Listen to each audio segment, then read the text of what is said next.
I don't know when it was for you. I mean, I was looking at shoes since 1979. So when I did see Magic and Bird, Dr. J, Moses Malone, Chocolate Thunder, Earl the Pearl, Monroe, and all these players, I mean, I was always looking at how they played, but then also what they were wearing. So if they're wearing Pumas, if they're wearing Pro Keds, if they're wearing Converse, like.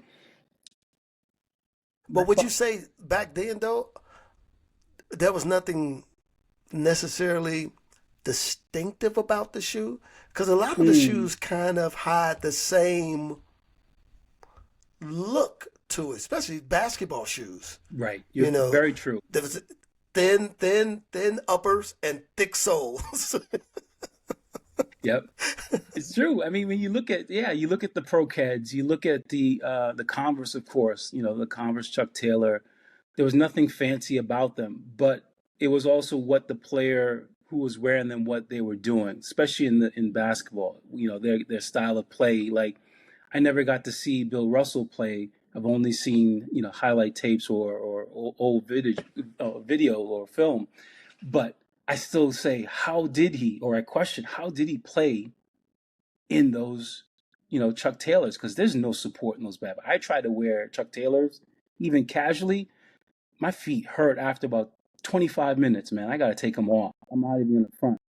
So the thing, you look at, Will Chamberlain, you think of, people like Bob Cousy. I grew up, paying attention to the Celtics and the Lakers. Those are the two teams. Well, it was either from the Virgin Islands, either the Celtics, Lakers, or Knicks. That seemed like everyone in the Virgin Islands. Those are the only teams.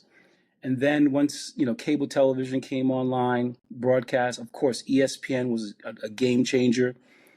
I used to stay up late and to watch college basketball games. I would sneak. My parents would be sleeping. I would sneak, turn the volume way, way down, and get to watch these games. I mean, I'm watching, Syracuse back in the day. I'm watching UNLV, of course, all of that, and watching not only how they're playing, but what they're wearing, trying to figure out what brands. And then finally, once things started changing with the 80s, with television and print media, newspapers, sporting magazines, of course, Sports Illustrated, Sporting News, even, U.S. and World News Report. Every once in a while, you'd see an article, or I would see an article in there about a particular athlete or person, and you'd, look at it. And for me, I'd look at what they're wearing, and then look at their feet, look at what their sneakers were. I was always doing it. Like, maybe it was Puma. Eventually, when Nike came on the scene, like, it was a game changer. But music, sports, TV broadcast really was a game changer for sneaker culture. Like, we got to see it. And then fast forward all throughout the 80s, when you had like MTV, BET, in New York, when I traveled to New York City and hang out with my family in the Bronx or wherever, Video Music Box, Ralph McDaniels, like, his putting music videos well before, he was doing it before MTV existed. Again, watching what the rappers were wearing, the brands, some brands I didn't even know how to pronounce, but they introduced me to not only the brand, but also gave me a snapshot of what New York was about, what other boroughs are like. Because the first borough I went to was the Bronx, because that's where all my family lived from the Caribbean. Speaking of the 80s, when we're in the Converse era, why wasn't Dr. J in the Weapons commercial? Oh, man.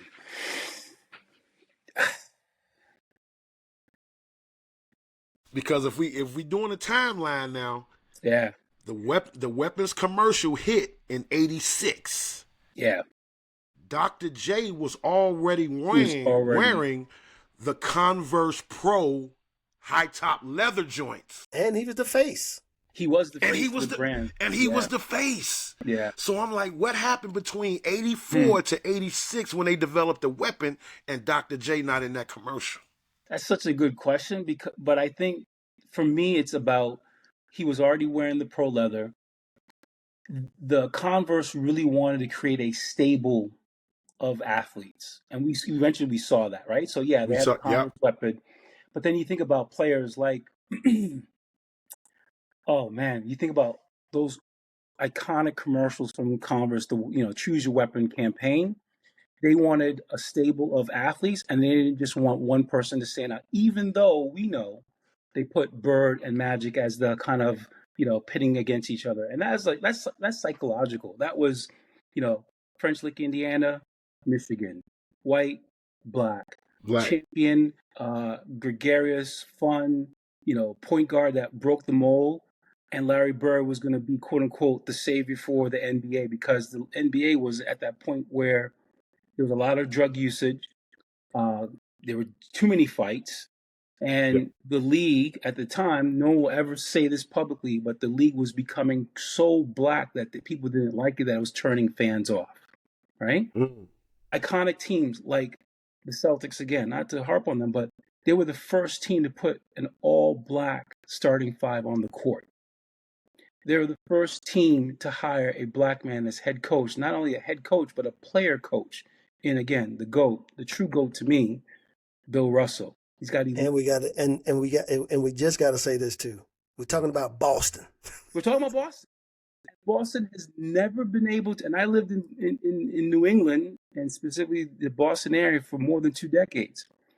Boston has never been able to shake the racist tags that it got from the 70s for the whole Metco busing fiasco, where they were busing kids from Dorchester, Roxbury, out to the suburbs, and basically kids from the suburbs into Dorchester, Roxbury, these family black, Hispanic neighborhoods.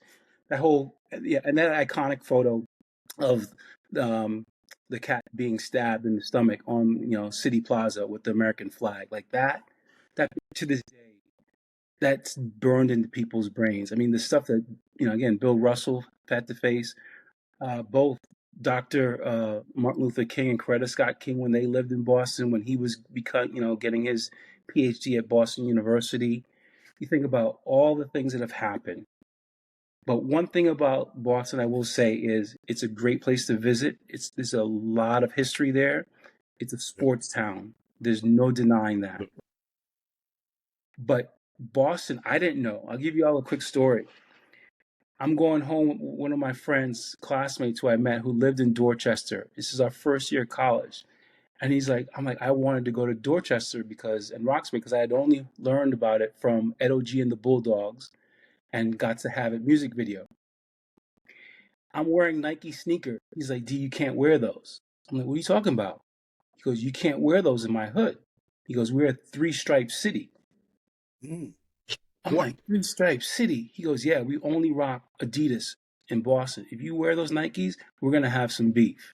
And we're probably going to have to fight some cats. So I'm like, are you serious, Paul? He's like, yeah. So I took the Bo Jackson trainers that I was wearing.